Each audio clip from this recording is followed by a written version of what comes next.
Hi everyone. GSTN की तरफ से जीएसटी में एक बहुत इंपॉर्टेंट एडवाइजरी इशू करते हुए ये चीज़ बताई गई है कि जो टीडीएस डिडक्टर है, जो किसी का टीडीएस काटते हैं जीएसटी के अंदर, वो जब अपनी जीएसटीआर 7 फाइल करते हैं तो अब से जो जीएसटीआर 7 है उसके अंदर इनवॉइस वाइज रिपोर्टिंग यहाँ पे करनी जरूरी होगी। तो ये क्या एडवाइजरी है, ये किस बारे में बात करती है और इसका बैकग्राउंड क्या है, उसे हम पूरा का पूरा आज की इस वीडियो के अंदर समझते हैं। तो सबसे पहले आपको ये समझना होगा कि यहाँ पे मेजर चेंज क्या आ रहा है। तो जो आपका सितंबर 25 टैक्स पीरियड है, मतलब जिसकी आप जीएसटीआर 7 आप अक्टूबर में जाते हुए फाइल करेंगे, तो उसके अंदर जो आप जीएसटीआर 7 फाइल करेंगे उसके अंदर आपको इनवॉइस लेवल के ऊपर रिपोर्टिंग करनी होगी। किसकी जगह, जहां पे आप पहले जो आपको डिडक्टिव वाइज रिपोर्टिंग है वो आप करते थे। मान लीजिए कोई एक डिडक्टी है, पर्टिकुलर पर्सन है, उसकी आपकी 10 इन्वॉइसेस थी, तो उन सबका मिला के आप डिडक्टी लेवल पे रिपोर्टिंग आप पहले करते थे, लेकिन अब से आपको इनवॉइस लेवल पे करनी होगी। अगर एक डिडक्टी की 10 इन्वॉइसेस है तो उन 10 इन्वॉइसेस की अलग अलग रिपोर्टिंग यहाँ पे आपकी अब से जीएसटीआर 7 के अंदर जाएगी। तो अब यहाँ पे समझना जरूरी है कि यहाँ पे इंप्लीमेंटेशन टाइमलाइन किस तरह से हो रही है। तो आपको सबसे पहले समझना होगा कि आपका जो सीजीएसटी अमेंडमेंट रूल्स आए थे 2024 के अंदर, उसके थ्रू यहाँ पे आपके जीएसटीआर 7 के अंदर चेंजेस किए गए थे। जीएसटीआर 7 का जो फॉर्म है उसके अंदर यहाँ पे चेंजेस किए गए थे, और वो जो चेंजेस हुए थे उन्हें यहाँ पे इफेक्टिव कब से किया गया था। तो जो आपका नोटिफिकेशन नंबर 9/2025 आया था, उससे यहाँ पे जो रूल 37 था, किसका रूल 37, सीजीएसटी अमेंडमेंट रूल्स 2024 था, उसका जो यहाँ पे रूल 37 था, उसे यहाँ पे नोटिफिकेशन नंबर 9/2025 से 1 अप्रैल 2025 से यहाँ पे इफेक्टिव कर दिया गया था। तो यहाँ पे सवाल आता है कि 1 अप्रैल 2025 से जो आपका जीएसटीआर 7 का रिवाइज्ड फॉर्मेट है, जहाँ पे इनवॉइस वाइज रिपोर्टिंग आपकी यहाँ पे होनी है, तो तब वहाँ पे पोर्टल यहाँ पे रेडी नहीं था। तो सितंबर 26 को एक यहाँ पे एडवाइजरी इशू की गई जीएसटीएन की तरफ से, और उसके अंदर बताया गया, उस एडवाइजरी के थ्रू बताया गया कि जो सितंबर 2025 की आप रिटर्न्स फाइल करेंगे, जीएसटीआर 7 फाइल करेंगे, जो आप अक्टूबर के अंदर फाइल करेंगे, तो उसके अंदर ये जो चेंज आपका यहाँ पे आया है जीएसटीआर 7 के अंदर, उसे यहाँ पे इफेक्टिव किया जा रहा है पोर्टल के ऊपर। तो आपको ये जो आपकी जीएसटीआर 7 है सितंबर की, वो आपको 10 अक्टूबर तक यहाँ पे फाइल करनी है, और आपको ये कंप्लायंस यहाँ पे इंश्योर करनी है।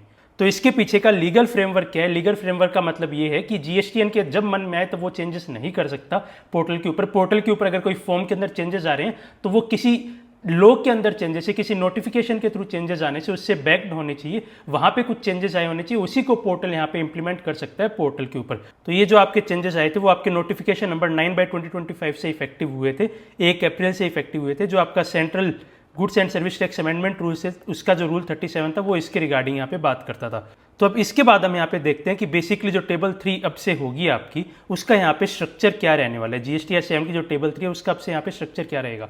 तो यहाँ पे आपको जीएसटी ऑफ डिडक्टी दिखाई देगा, वो आपको पहले भी डालने होते थे, लेकिन अब यहाँ पे आपको इनवॉइस नंबर डालने होंगे, इनवॉइस की डेट डालनी होगी, इनवॉइस की वैल्यू आपको यहाँ पे डालनी होगी जीएसटीआर 7 की टेबल 3 के अंदर।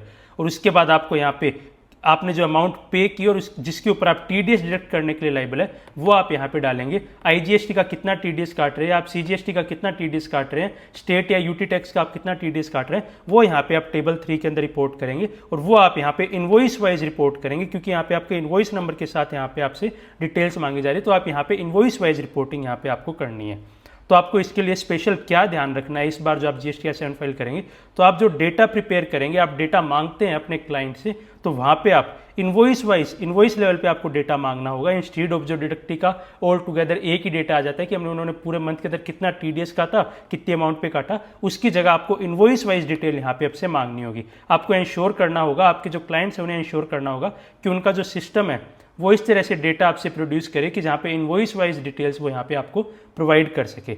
जो आपको फाइलिंग करनी है आप इंश्योर करें कि सितंबर की आप फाइलिंग से आप ये चीज़ शुरू करें, और जो आपकी डेडलाइन है वो आपकी 10 अक्टूबर ही रहने वाली है। तो 10 अक्टूबर से पहले पहले आप अपनी फाइलिंग पूरी कर लें।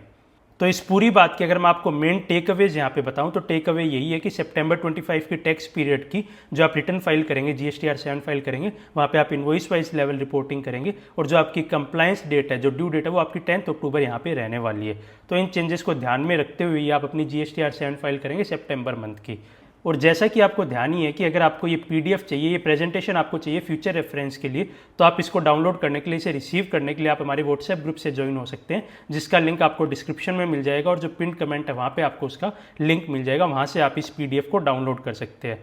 तो फाइनली आई होप कि जो ये नया चेंज आया है जीएसटीआर 7 को लेके, उसके रिगार्डिंग आपको इस वीडियो के थ्रू एक कंप्लीट क्लैरिटी मिली होगी, और आप अपनी जीएसटीआर 7 पूरे कॉन्फिडेंस से फाइल कर पाएंगे। एंड आई ऑल्सो होप कि ये वीडियो आपके लिए हेल्पफुल रही होगी। So finally thanks for watching and stay tuned.